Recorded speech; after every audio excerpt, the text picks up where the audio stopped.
Phone tapping case ఆసక్తికర మలుపులు తిరుగుతోంది. ఇప్పటివరకు పోలీసు అధికారులకే పరిమితమైన దర్యాప్తు రాజకీయ నేతలను విచారణ చేయడానికి దర్యాప్తు బృందం సిద్ధమవుతోంది.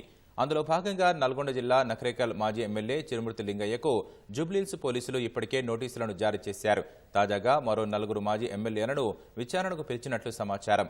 ఉమ్మడి నల్గొండ జిల్లాకు చెందిన 2 మాజీలతో పాటు ఉమ్మడి మహబూబ్ నగర్ జిల్లాలకు చెందిన మరో 2కి నోటీసులు ఇచ్చినట్లు తెలుస్తోంది.